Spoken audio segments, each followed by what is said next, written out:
बॉलीवुड के 70 और 80 के दशक में आपका स्वागत है।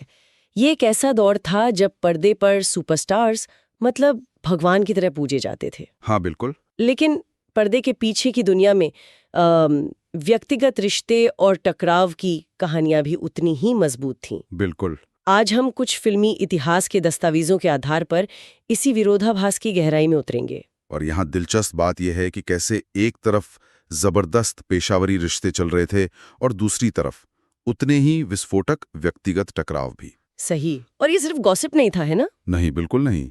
इन घटनाओं ने न सिर्फ फिल्मों और करियर को बल्कि बॉलीवुड की पूरी संस्कृति को एक नया आकार दिया। ये वो कहानियां हैं जो बताती हैं कि स्टारडम की असल कीमत क्या होती है। तो आज की हमारी चर्चा का मकसद है 3 सबसे मशहूर किस्सों को समझना।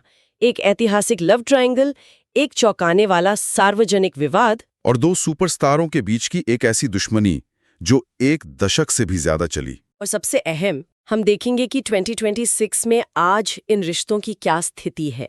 बिल्कुल। चलिए, सबसे पहले उस कहानी की बात करते हैं जो बॉलीवुड के इतिहास में शायद सबसे ज्यादा मशहूर और रहस्यमयी है।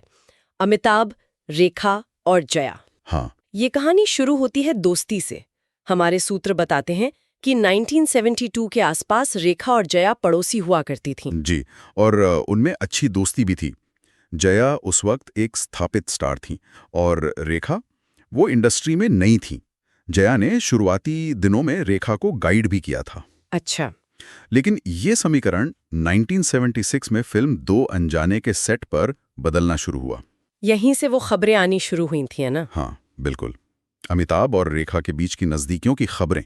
लेकिन इस कहानी का जो सबसे निर्णायक मोड़ है वो कोई फिल्मी सेट नहीं बल्कि एक डिनर टेबल थी। अच्छा, वो दोपहर के खाने वाली घटना, मुझे लगता है वो इस कहानी का केंद्र बिंदु है। बिल्कुल। दस्तावेज बताते हैं कि एक दिन जब अमिताभ बच्चन शूटिंग के लिए शहर से बाहर थे तब जया ने रेखा को घर पर खाने के लिए बुलाया।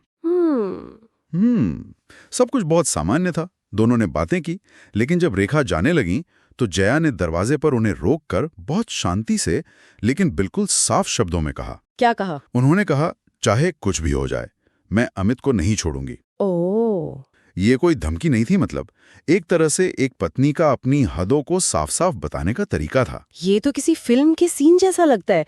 मतलब कोई चीखना चिल्लाना नहीं, बस एक शांत लेकिन बेहद शक्तिशाली बयान। आपने बिल्कुल सही पकड़ा।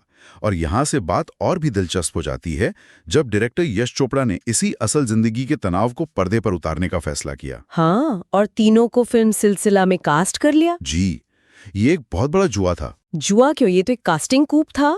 जुआ इसलिए क्योंकि यश चोपड़ा सिर्फ एक मसालेदार कहानी नहीं बेच रहे थे, वो एक तरह से दर्शकों को भागीदार बना रहे थे। अच्छा। वो पूछ रहे थे कि अगर ये सच होता तो आप किसका साथ देते। उन्होंने असल जिंदगी के किरदारों को उन्हीं की कहानी में अभिनय करने को कहा। मतलब ये फिल्म उनके रिश्ते का एक जीता जागता दस्तावेज बन गई। मैं आपकी बात से सहमत हूँ। मुझे तो लगता है सिलसिला एक तरह का सार्वजनिक कबूलनामा बन गया।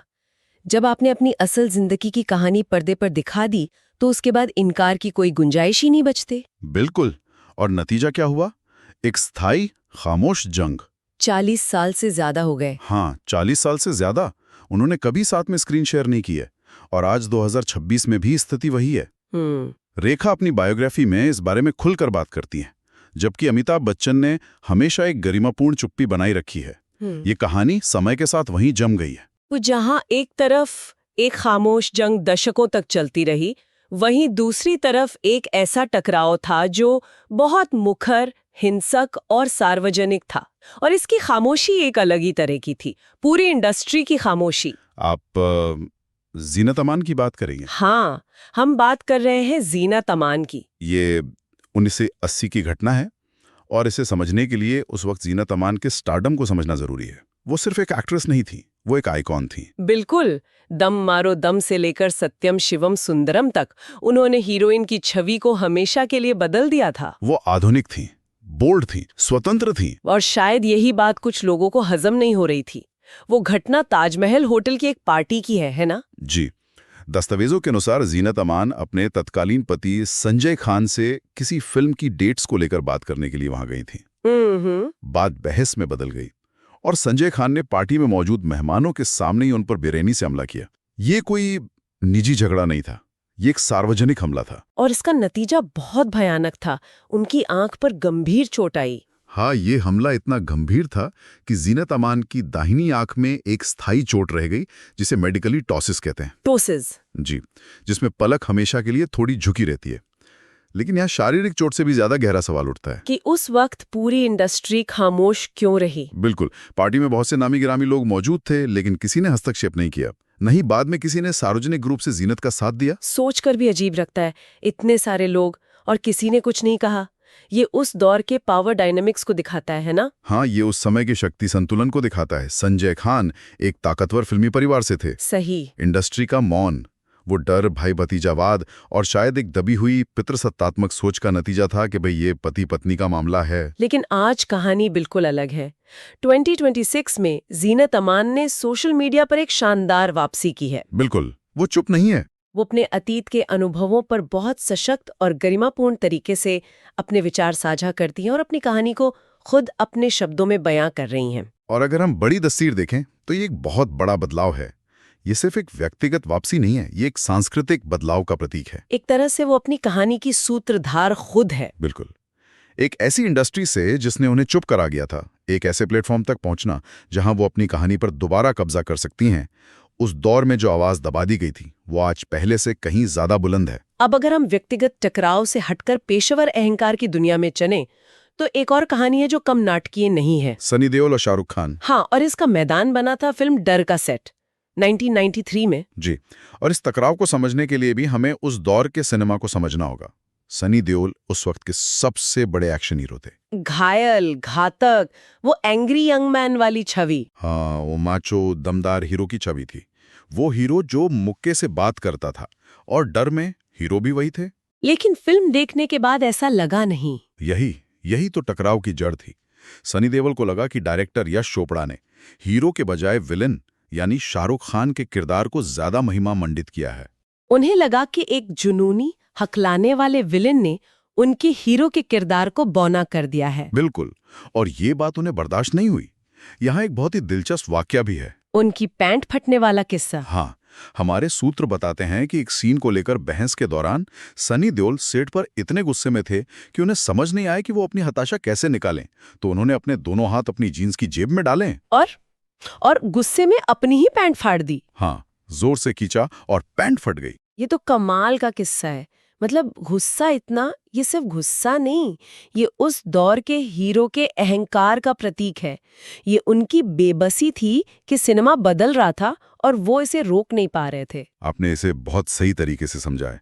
ये सिर्फ दो एक्टर्स का टकराव नहीं था, ये बॉलीवुड के दो युगों का टकराव था। एक पुरानी पीढ़ी और एक नई पीढ़ी। हाँ, जहां सन्नी देओल पुरानी पीढ़ी के हीरोइज्म का प्रतिनिधित्व कर रहे थे, वहीं शाहरुख एक नए, नरम, महानगरीय नायक का प्रतीक बन रहे थे। और डर का सेट इस वैचारिक लड़ाई का मैदान बन गया। सही, और सनी को लगा कि वो ये लड़ाई हार रहे हैं। और इस रचनात्मक मतभेद का असर बहुत लंबा चला। 16 साल दोनों ने एक दूसरे से बात नहीं की। ये अविश्वसनीय है। हाँ, एक छोटा सा रचनात्मक मतभेद एक लंबी व्यक्तिगत दुश्मनी में बदल गया। ये उस दौर की जीरो सम गेम वाली मानसिकता को दिखाता था। मतलब एक की सफलता दूसरी की विफलता मानी जाती थी। बिल्कुल। लेकिन आज 2026 में कहानी पूरी तरह बदल चुकी है। हाँ, अब तो दोनों के बीच दोस्ती की खबरें हैं। दोस्ती से भी ज्यादा एक दूसरे के लिए सार्वजनिक सम्मान। 2023 में गदर 2 की जबरदस्त सफलता के बाद शाहरुख खान ने सार्वजनिक रूप से सनी देओल की तारीफ की, उन्हें फोन किया। अच्छा। और अब जब 2026 की शुरुआत में बॉर्डर 2 की घोषणा हुई है, तो भी शाहरुख ने उनका समर्थन किया है। तो ये पुरानी पीढ़ी की दुश्मनी के मुकाबले आज की इंडस्ट्री की एक नई, अधिक सहयोगात्मक संस्कृति को दिखाता है। हाँ, शायद आज की पीढ़ी के स्टार्स ज्यादा प्रैक्टिकल हैं। वो समझते हैं कि इंडस्ट्री एक इकोसिस्टम है। मतलब दर्शक बटे हुए नहीं है। बिल्कुल, जो शाहरुख की फिल्म देखेगा वो सनी की भी देख सकता है।